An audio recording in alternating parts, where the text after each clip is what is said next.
Hello class 10th students, quadratic equation के second exercise के second question को हम लोग आज की वीडियो में सॉल्व करेंगे। क्वेश्चन है solve the problem given in example 1। तो हमने ऑलरेडी यहाँ पे एग्जांपल लिख दिया है।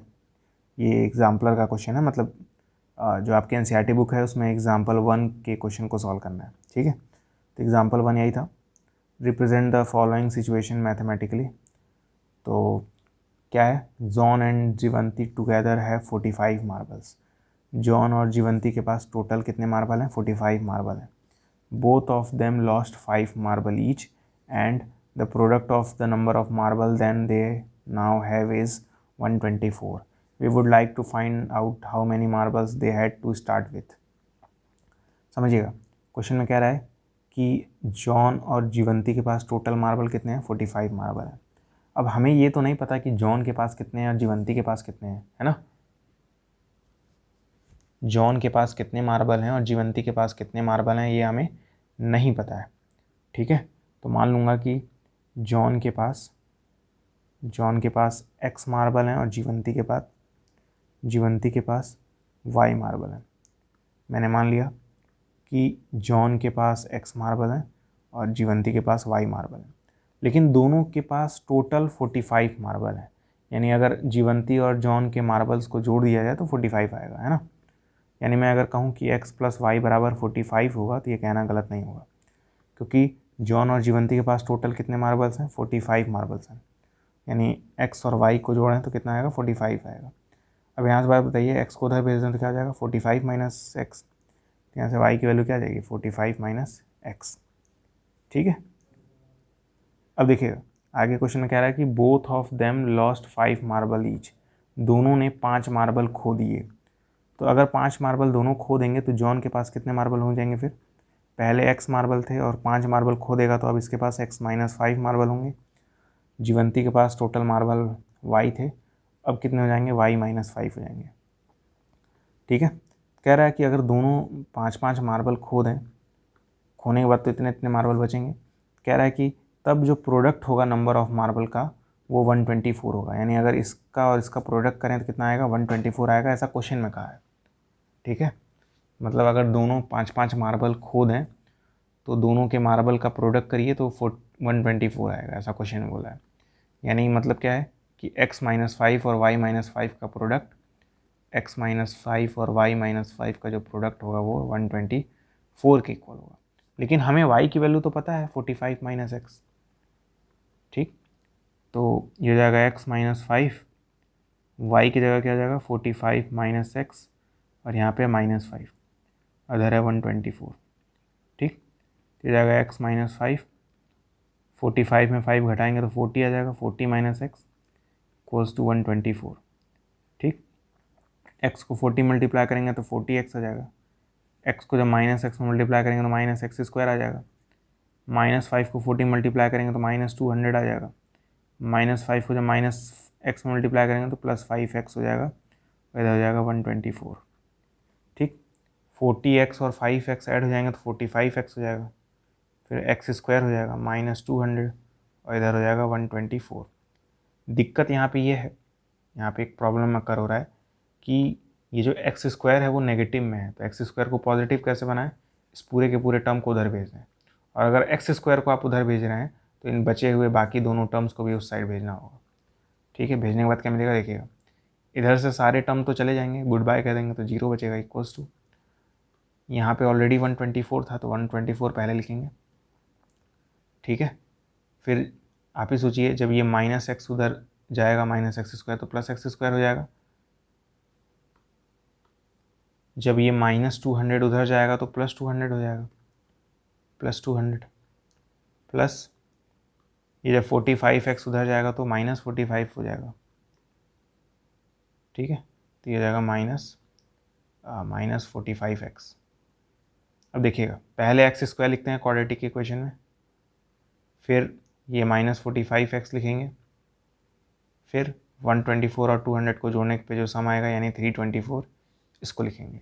अब हमारे पास फाइनल क्वाड्रेटिक इक्वेशन ये बना है। यानी अभी तक हम लोग खाली क्वाड्रेटिक इक्वेशन ही बना रहे थे, क्वाड्रेटिक इक्वेशन बन के तैयार हो गया। अब हम लोग इसको सॉल्व करेंगे। तो पहला काम ये होना चाहिए आपका कि पहले ये सब चीज़ें नोट कर लें, क्योंकि अभी तक हम लोग सिर्फ और सिर्फ क्वाड्रेटिक इक्वेशन बना रहे थे। अब इसे सॉल्व करेंगे।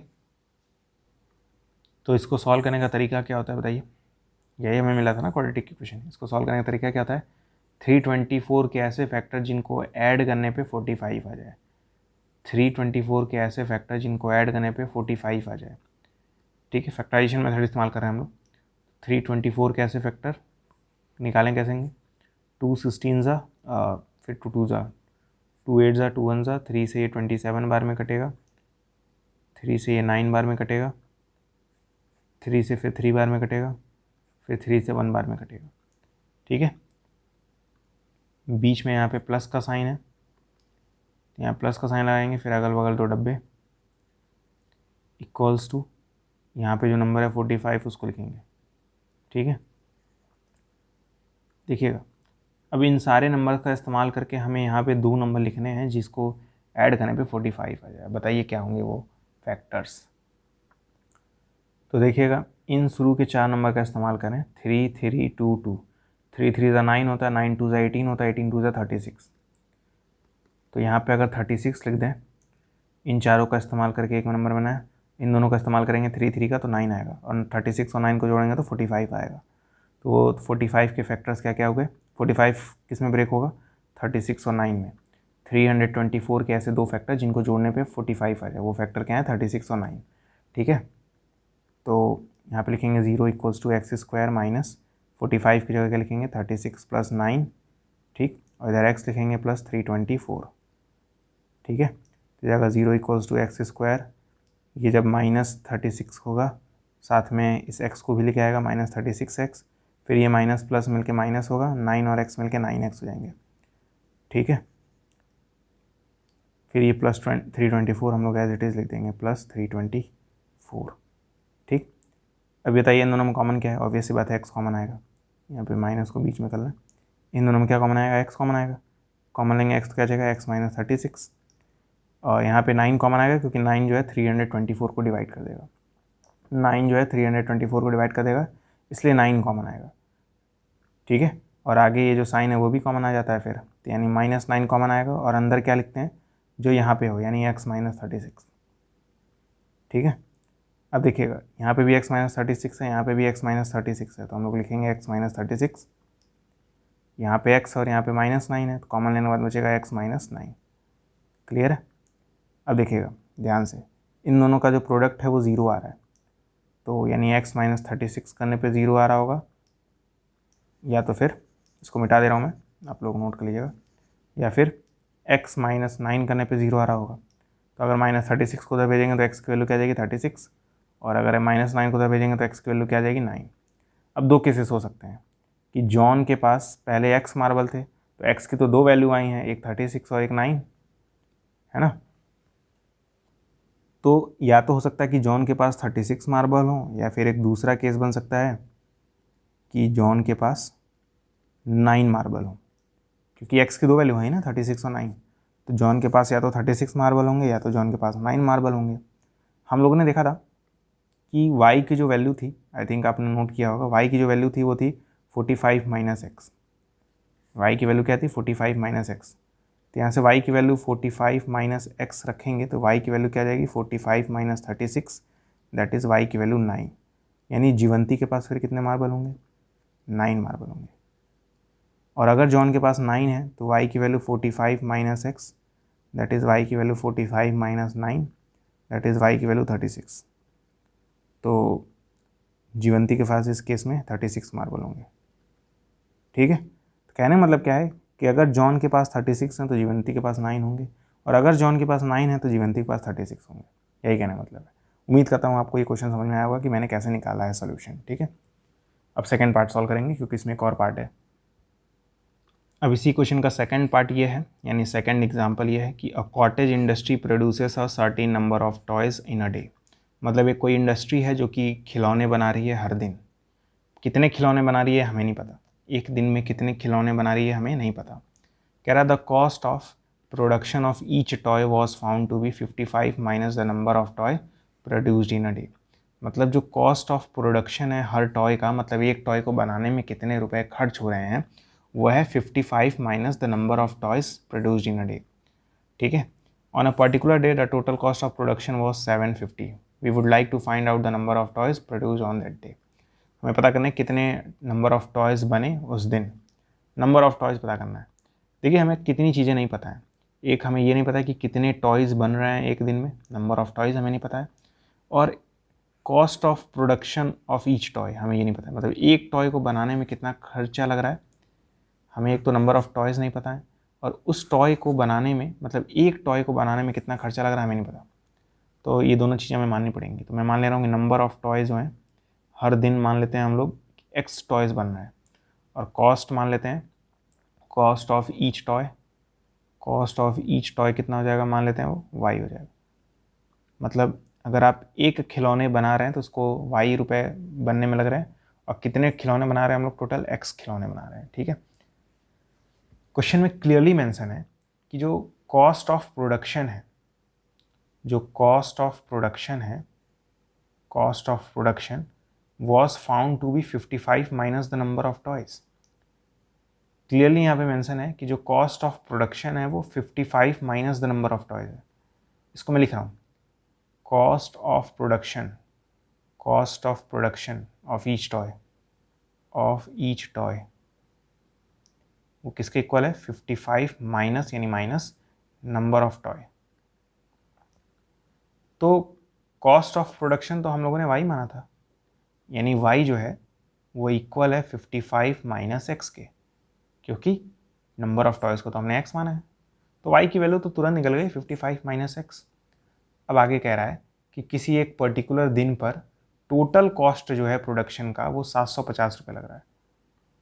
ठीक है, समझिएगा, किसी आप एक पर्टिकुलर दिन खिलौने बना रहे हैं तो आपको 750 रुपये टोटल देने पड़ रहे हैं। ये जो आपने कॉस्ट निकाला है ना वो एक टॉय का कॉस्ट है, टोटल टॉयज़ तो एक्स बन रहे हैं। ठीक है, मान लीजिए आपके पास 5 खिलौने मिले हैं, आपको 5 खिलौने बनाने हैं और एक खिलौने को बनाने में 20 या फिर कह सकते हैं 100 रुपये लग रहे हैं। एक खिलौने बनाने में अगर 100 रुपये लग रहे हैं तो 5 खिलौने बनाने में 500 रुपये लगेंगे। तो ये जो 500 होता है वो टोटल कॉस्ट होता है, और ये 100 रुपये होता है वो कॉस्ट ऑफ प्रोडक्शन होता है, मतलब एक खिलौने को बनाने में कितना रुपये लगा। ठीक है, उसी कॉन्सेप्ट का इस्तेमाल करेंगे हम लोग। क्वेश्चन में क्या मेंशन है कि cost of production of each toy was 750 total cost. अब देखिए एक्स खिलौने बना रहे हैं और एक खिलौने को बनाने में वाई रुपये लग रहे हैं, तो टोटल कॉस्ट क्या हो जाएगा, total cost of x toys बताइए, एक्स वाई होगा, बताइए। टोटल एक्स टॉयज बना रहे हैं और एक टॉय को बनाने में वाई रुपये खर्च हो रहे हैं, तो दोनों को मल्टीप्लाई कर देंगे तो हमें टोटल कॉस्ट मिल जाएगा, और टोटल कॉस्ट हमें क्वेश्चन में ही बता दिया है कि वो 750 है, यानी इसके जगह 750 लिख देंगे इक्वल्स टू एक्स वाई, और वाई की भी वैल्यू हमें पता है, तो ये जाएगा x multiply by 55 minus x, इधर जाएगा 750। वाई की वैल्यू हमें पता है ना 55 माइनस एक्स, एक्स को जरा मल्टीप्लाई करिए तो जाएगा 750 equals to 55 x minus x square हो जाएगा। अब ये दोनों टर्म्स को हम इस साइड लेके आएंगे क्योंकि ये दोनों माइनस में है, एक्स स्क्वायर जो है माइनस में है, ये जो एक्स स्क्वायर वो माइनस में स्क्वायर लेके आएंगे प्लस में आएगा ना, तभी तो ये हो जाएगा x square minus 55 x plus 750 equals to 0। समझिएगा, मैंने इस माइनस एक्स स्क्वायर को उधर भेजा तो प्लस एक्स स्क्वायर हो गया, 55 एक्स को उधर भेजा तो माइनस 55 एक्स हो गया, 750 तो प्लस में था ही। ये बन के तैयार हो गया क्वाड्रेटिक इक्वेशन, ये बन के क्या तैयार हो गया, क्वाड्रेटिक इक्वेशन। अब हमें इसे ही सॉल्व करना है, पहले फटाफट वीडियो को पॉज करिए और ये पूरी चीज़ें नोट कर लीजिए। ठीक है, इसमें ध्यान देने वाली बात यह है कि टोटल कॉस्ट मैंने निकाला कैसे है, एक्स वाई। आप ही सोचिए टोटल खिलौने एक्स बन रहे हैं और एक खिलौने को बनाने में वाई रुपये लग रहे हैं। ठीक है, तो टोटल कॉस्ट क्या हो जाएगा, एक्स और वाई को मल्टीप्लाई कर देंगे ना। अभी मैंने समझाया था कि मान लीजिए 5 खिलौने बन रहे हैं, ये नंबर ऑफ़ टॉयज़ हैं, ठीक, और एक खिलौने यानी cost of each toy, cost of each toy मान लीजिए 100 रुपये, यानी एक खिलौने बनाने में 100 रुपये लग रहा है। तो आपने कहा था कि टोटल 500 रुपये लगेगा, वो कैसे मिला था, इस 100 को 5 से मल्टीप्लाई करके, तो वही तो मैंने भी किया है, इस वाई को एक्स से मल्टीप्लाई कर दिया है। ठीक, सेम कॉन्सेप्ट इस्तेमाल किया तो हमें टोटल कॉस्ट मिल गया, और टोटल कॉस्ट तो हमें क्वेश्चन में दिया था कि 750 लग रहा था, यहाँ पे 750 लिख दिया इसकी जगह, और ये एक्स वाई की वैल्यू हमें पता थी, तो इस वाई की जगह मैंने वो वैल्यू रख के इक्वेशन बना लिया, ये इक्वेशन बना। इस इक्वेशन को सॉल्व करेंगे तो एक्स की वैल्यू आएगी, 2 वैल्यू आएगी, ऑब्वियस सी बात है। तो ये चीज़ें नोट कर लीजिए, मैं मिटाने जा रहा हूँ। तो इसे सॉल्व कैसे करें? बहुत ईजी है। 750 के ऐसे फैक्टर जिनको ऐड करने पे 55 आए, ठीक है। 750 के ऐसे फैक्टर जिनको ऐड करने पे 55 आए, फैक्टर निकालेंगे। 2 से पहले काटेंगे, 2 3 ज़ा, 2 7 ज़ा, 2 5 ज़ा, फिर 5 से काटेंगे, 5 7 ज़ा 35, 5 5 ज़ा 25, फिर 5 से काटेंगे, तो ये कटेगा 5 1 ज़ा, 5 5 ज़ा, फिर 5 से काटेंगे तो 3 बार में कट जाएगा, फिर 3 से काटेंगे तो 1 बार में कट जाएगा। तो अब देखिएगा यहाँ पे बीच में प्लस का साइन है, तो 2 डब्बे बनाइए, बीच में प्लस का साइन यूज़ करिए और इक्वल करके ये 55 लिख दीजिए, ठीक। यही तरीका था, मैंने आपको कई वीडियो में बताया। अब इन सारे नंबर का इस्तेमाल करके हम लोग यहाँ पे 2 नंबर लिखेंगे जिनको जोड़ने पे 55 आ जाए, 55 आ जाए, ठीक है। क्या होंगे वो नंबर? बहुत ईजी है, देखिएगा। मैं 5 3 और 2 को साथ में ले रहा हूँ, क्या बनेगा? 5 3 और 2 मिलके 30 बन जाएंगे, ठीक है। आप 5 और 3 को मल्टीप्लाई करिए और फिर 2 को मल्टीप्लाई करिए, 30 आएगा। और इस 5 और 5 को एक साथ ले लीजिए, 25, 30 और 25 को जोड़ेंगे तो 55 आएगा। यानी 750 के वो 2 फैक्टर जिनको जोड़ने पे 55 आएगा वो हैं 30 और 25। यानी इस 55 की जगह हम लोग 30 और 25 लिखेंगे, तो जाएगा एक्स स्क्वायर माइनस 55 की जगह लिखेंगे हम लोग 30 प्लस 25, और इधर एक्स हो जाएगा प्लस 750 इक्वल्स टू 0, ठीक है। एक्स स्क्वायर माइनस 30 को जब एक्स में मल्टीप्लाई करेंगे तो 30x हो जाएगा, ये माइनस प्लस जो है माइनस में बदल जाएगा क्योंकि आगे माइनस है, 25 और x मिलकर 25x हो जाएंगे, प्लस 750 इक्वल्स टू 0, ठीक है। इन दोनों में ऑब्वियस बात है x कॉमन आएगा तो बचेगा x माइनस 30। इन दोनों में 25 कॉमन आएगा क्योंकि 25 जो है 750 को डिवाइड कर देगा 30 बार में, तो 25 कॉमन आएगा, लेकिन आगे वाला साइन यानी माइनस भी कॉमन आता है तो माइनस भी कॉमन आएगा, और अंदर क्या बचता है? जो यही x माइनस 30 ही बचता है इक्वल्स टू 0, ठीक है। क्लियर? अब यहाँ पे भी x माइनस 30 है, यहाँ पे भी x माइनस 30 है, यहाँ पे भी x माइनस 30 है ना, तो x माइनस 30 कॉमन आ जाएगा, मिलेगा क्या हमें? x और माइनस 25, तो यहाँ पर जाएगा x माइनस 25 इक्वल्स टू 0, ठीक है। क्लियर है? अब या तो ये 0 होगा या तो ये 0 होगा, यानी या तो x माइनस 30 0 के इक्वल होगा या तो x माइनस 25 0 के इक्वल होगा। 30 को उधर भेजेंगे तो क्या आ जाएगा? x की वैल्यू 30, और यहाँ से 25 को उधर भेजेंगे तो x की वैल्यू क्या आ जाएगी? 25 आ जाएगी। फिर से 2 वैल्यूज आ गई x की, 30 और 25। इसको मिटा दे रहा हूँ, आप लोग नोट कर लीजिएगा बाद में, ठीक है। देखिएगा, नंबर ऑफ टॉयज़ 2 आए, नंबर ऑफ टॉयज़ जो है वो 2 वैल्यू आई, यहाँ पे ऐसे बना देंगे स्लाइन। नंबर ऑफ टॉयज़ जो हैं 2 वैल्यू आई, एक तो नंबर ऑफ टॉय आया 30 और एक नंबर ऑफ टॉय आया 25, ठीक है। अभी आपने देखा था जो कि y जो है वो 55 माइनस एक्स के इक्वल है, तो y 55 माइनस एक्स के इक्वल है, तो यहाँ से y की वैल्यू क्या आ जाएगी? 55 माइनस 30, दैट इज़ y की वैल्यू क्या आ जाएगी? 25।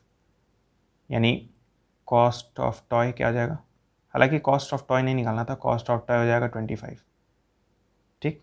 और अगर नंबर ऑफ टॉयज़ 25 हैं तो y की value 55 minus x, that is y की value 55 minus 25, that is y की वैल्यू 30। यानी कॉस्ट ऑफ टॉय क्या हो जाएगा? कॉस्ट ऑफ टॉय हो जाएगा 30 रुपीज़। यानी अगर आप 30 खिलौने बना रहे हैं तो 25 रुपये एक खिलौने के लग रहे हैं, और अगर आप 25 खिलौने बना रहे हैं तो 30 रुपये बन रहे हैं, 30 रुपये लग रहे हैं एक खिलौने के, ठीक है। इतना ही करना था इस क्वेश्चन में। उम्मीद करता हूँ आपको समझ में आया होगा। कोई डाउट होगा तो कमेंट बॉक्स में पूछ लीजिएगा, और अगर आपको वीडियो अच्छे से समझ में आया तो लाइक ज़रूर करिएगा। आज की वीडियो में इतना ही, मिलते हैं अगले वीडियो में, तब तक के लिए गुड बाय।